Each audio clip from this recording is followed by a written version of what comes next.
अस्सलाम वालेकुम, आदाब, सलाम एंड नमस्ते। व्यूअर्स, आज हम एक ऐसे सब्जेक्ट पे आपसे बात करना, गुफ्तगू करना चाहते हैं।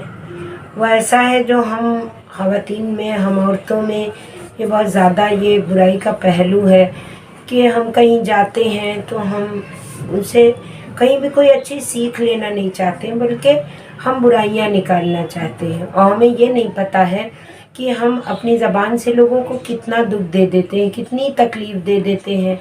हम कहीं गए और जब हम तकलीफ़ दे देते हैं तो हम उसके बाद ये सोचते हैं कि अच्छा, आप अपनी ज़िंदगी में, आप अपने बचपन से ये एक बात सोचें कि जब हम छोटे होते हैं तो हम अपने माँ बाप को दुख देते हैं, थोड़ी थोड़ी समझ आती है, अपने बड़ों को तकलीफ़ देते हैं अपनी हरकतों से। फिर समझ आती है तो सोचते हैं अब ऐसी गलती ये नहीं करेंगे, लेकिन फिर उसके बाद जवान होते हैं, फिर भी हम वही हरकतें करते हैं। करते करते इस तरह से हम बुढ़ापे में आ जाते हैं। जब बुढ़ापा आता है तब थोड़ा हमारा गुस्सा शांत होता है, हमें अपने जिस्म पे कंट्रोल आता है। हम सोचते हैं कि अब हम ऐसी हरकतें नहीं करेंगे, लेकिन अब जब बुढ़ापा आया तो हम उस तरफ जाने लगे धीरे धीरे, जहाँ पर सबको एक दिन इस दुनिया को अलविदा कहकर जाना है। लेकिन बुढ़ापा आते आते हम ढल चुके होते हैं, और ऐसा भी हो सकता है कि हमें ज़िंदगी मौका न दे किसी से माजरत करने का, माफ़ी मांगने का। इसलिए कभी भी गलती करने के बाद हम इंतज़ार न करें, हम बचपन से अपनी गलतियों को सुधारने की कोशिश करें। और एक आदत हमेशा बना के रखें कि हमें जो है किसी में कमियां निकालने की आदत ना हो। हमारी क्या आदत है, हम दूसरों में डिमेरिट से ढूंढते हैं। हम कहीं गए शादी में तो कोई मेकअप नहीं करके आया ठीक से, तो मैंने कहा कि वो तो जो मेकअप कम करके आया है उसको ही मैंने कमियां निकाली, उन्हें तो तैयार होना नहीं आता है। जो मेकअप ज़्यादा करके आया है उसको मैंने ये कह दिया कि डायन बनकर आ गई हैं, चेहरे पे काजल इतना बड़ा लगा था, जिसने अब उसके बाद दूसरी चीज़ें आप देखें कि ये तो शादी का हो गया। हम कहीं गए, किसी के यहाँ मिलने गए, उसने आपको अच्छे से खातिर किया, आपके पेश आया अच्छे से, मोहब्बत से। मैंने आके घर में क्या डिस्क्रिप्शन दिया, उनका घर बहुत गंदा था, उसके प्यार को नहीं देखा। जिसके पास आप जाएं वो आपके किस पहलू से, सबसे पहले आपका मकसद ये हो कि आप उसके अच्छे पहलू को तलाशें।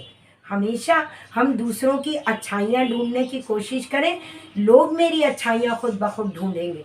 हमें अच्छाइयों के लिए बुराइयों को ढूंढने की ज़रूरत नहीं है। हम बुराइयां दूसरों की, आप अपने दिल में गहराइयों से ये बात सोचें कि हम बुराइयां दूसरों की क्यों ढूंढते हैं, क्योंकि हम दूसरों से अपने को बेहतर समझते हैं। हमेशा हमें, आप ये देख लीजिए, यहाँ तक कि अगर हम कहीं मरने में भी जाते हैं तो अगर उसके चाहने वाले ज़्यादा रो नहीं रहे हैं तो आके ये कह देते हैं कि वो तो ऐसा लग रहा था कि उन्हें कोई गम नहीं है।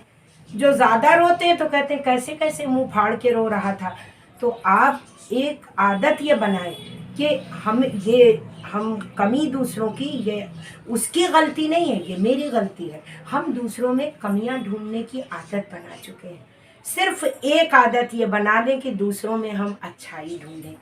हम कहीं जाएं, अगर उसने खाली हमें खुलूस के साथ एक गिलास पानी भी पेश किया तो हम कहेंगे कि उसने कैसे मुस्कुरा के, और जब कोई आए तो आप उसको प्यार से गले लगाएं, मोहब्बत से। लोग ये कहते हैं कि शब्दों के दांत नहीं होते हैं। आपका एक छोटा सा ये बोला हुआ जुमला दूसरे के दिल में कितनी गहराई तीर की तरह चुभ जाए, दूसरे को कितनी तकलीफ दे जाए, ये आप अंदाज़ा नहीं लगा सकते हैं। हम मुँह खोल कर बोल देते हैं, हमें लगता है कि हाँ हमने बहुत सही काम किया, या अक्सर लोग ये बड़े फ़ख्र के साथ ये कह देते हैं, बड़े गर्व के साथ ये कह देते हैं हमने उनको कह दिया ऐसे उनके मुंह पे। नहीं, ये आप कहते नहीं हैं, बल्कि आप तलवार चलाते हैं, आप किसी का कत्ल करते हैं, आप किसी के जज्बात को मार देते हैं। कोई आपसे मोहब्बत से पेश आ रहा है, आप उसके घर के बाहर निकल कर आप अपने दिल में टटोलें कि आपका दिल कितना ख़राब है। आपका वो नफ्स जो अल्लाह ने आपको सबसे अच्छा दिया है, इंसान अच्छाइयाँ करने के लिए आया है। अल्लाह ने इंसान को इबादत के लिए पैदा किया है। इबादत के माने ही ये होते हैं कि उसके बंदों की तुम खिदमत करो, لیکن ہم نے اس کے معنی بدل دیے ہیں. ہمیں صرف ایک زندگی کا مقصد رکھنا چاہیے، بچپنے سے لے کر جوانی تک صرف دوسروں کی ہم اچھائیاں ڈھونڈیں. اچھائیاں ڈھونڈنے والا ہمیشہ ہی اچھائیاں پاتا ہے، اور کبھی بھی اچھائیاں ڈھونڈنے والے کے ساتھ برا نہیں ہوتا ہے. اس لیے برا نہیں ہوتا ہے کہ جب برا بھی ہوگا تو ہم اس میں بھی ہماری اچھائیاں تلاشنے کی عادت ہوگی. اگر ہمارے ساتھ کوئی پریشانی ہوگی تو ہم اس کو بھی اچھائیوں سے یہ لنک کر دیں گے. ہم یہ سمجھ لیں گے کہ وہ خدا ہے جس نے ہمارے لیے کچھ بہتر کیا ہے، آگے کچھ اس سے اچھا ہونے والا ہے، اور ہم خوش رہیں گے.